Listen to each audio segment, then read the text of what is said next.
Hello. It's a pleasure to be speaking at an event with such amazing women, first off. Being a woman is something I personally take a lot of pride in, as well as being a New Mexican. My beliefs, my identity, and certainly the work that I do is heavily, heavily rooted in my first 18 years of life in very rural New Mexico. So I hope some of you have been there, because if you have, then you know that it's the best state in the U.S. We have these amazing blue skies, the most intense sunsets you'll ever see in your life. And the town I grew up in was 300 people, so my childhood kind of felt like my sister and me are 9 dogs, and the forest, really. And my mom is Navajo. She's Bitani clan, folded arm, stubborn.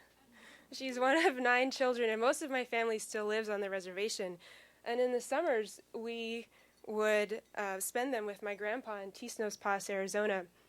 And we'd haul in water in these giant steel drums for cleaning, for bathing, for cooking. And at night, when the sun went down, we'd light kerosene lamps. And we'd start a fire in the cast iron stove in the middle of the house to keep warm. And as a 5-year-old, I didn't really understand why my grandpa lived like this when people off the reservation lived an entirely different way. I thought that he chose to live like this. And of course, I know now that he didn't choose to live that way. But at the same time, looking back, I think that he was okay with this way of life. And this general attitude of complacency is something that I see more and more every time I go back around the reservation.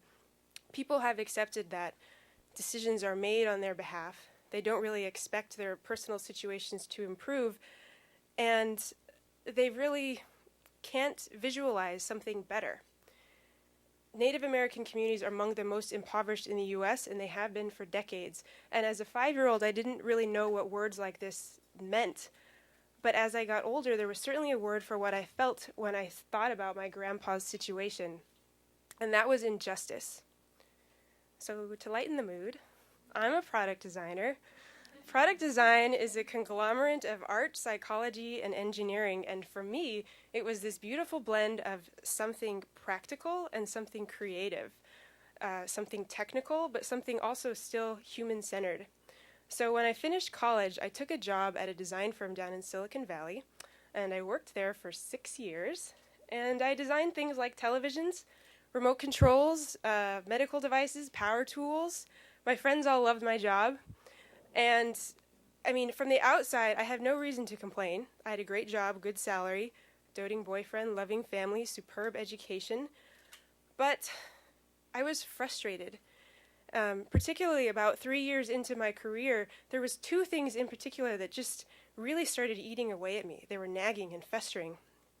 The first was this growing consciousness that my job was essentially to fill garbage cans and landfills with things that people didn't necessarily need, and that when I would sit in a meeting making seemingly mundane decisions about plastic part wall thickness, about a material, about the weight of a product, that I was juggling hundreds of thousands of tons of plastics and metals and designing objects that will last on our planet far longer than me, far longer than any of you, and far longer than our grandchildren.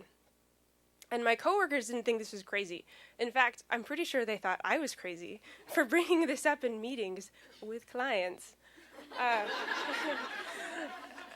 And the second thing that really bothered me, though, was that I knew that my family, my relatives, that thousands of families on the reservation still don't have running water and electricity.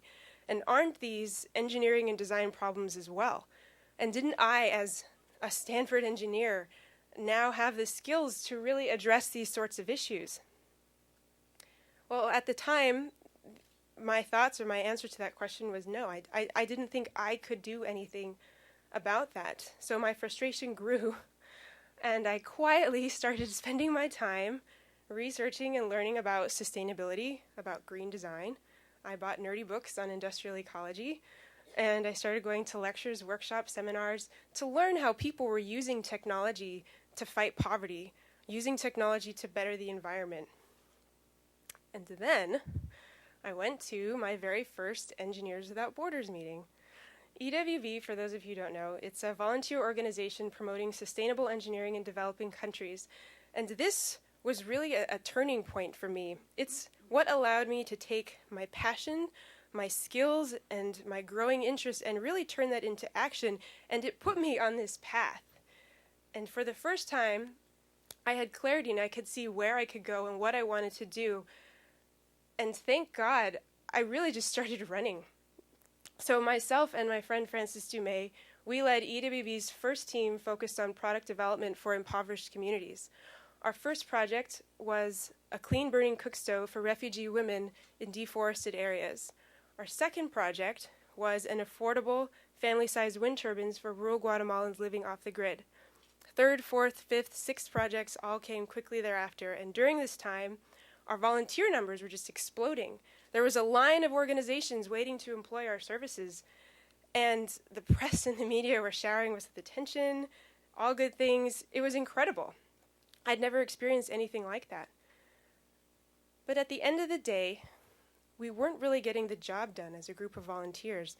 If the impact of this kind of work, if the end result, or the objective, of this work is to impact the lives of poor people, then we were not successful. But on the plus side, our team was building our understanding of what it means to design and develop products and technologies for poor people living in rural areas. And what we learned is that good engineering and good design, what typically cuts it for us here in the US, doesn't really cut it for these sorts of markets. So at the end of that year, 2008, I did the most terrifying thing I could possibly think of.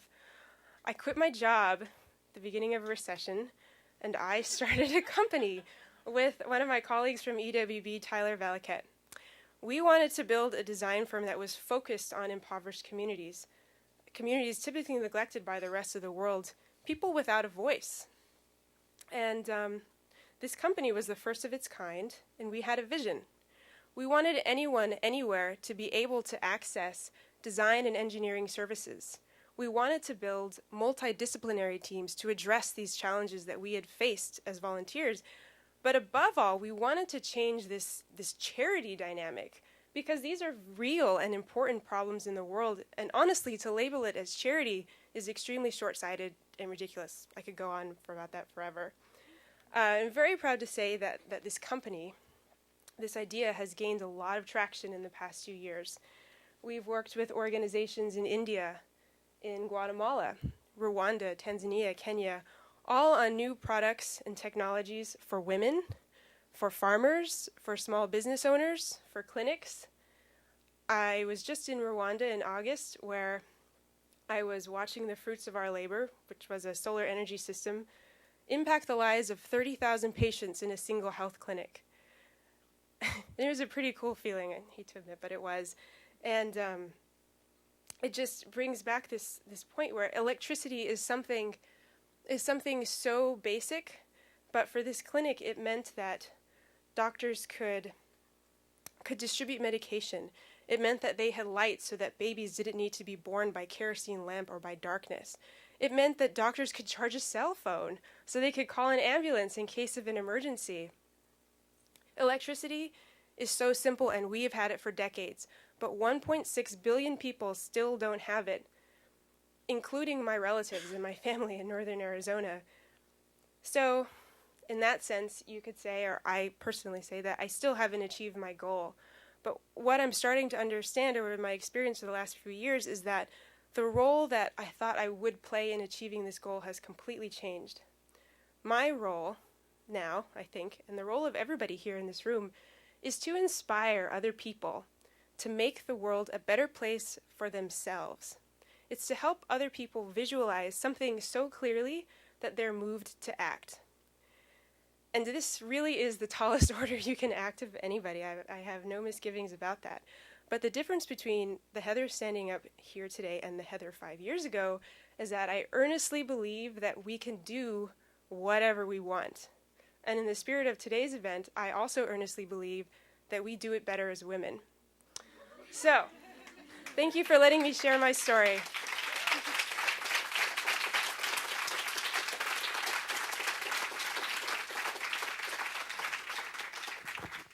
Thank you so much. Two stories of really inspirational stories.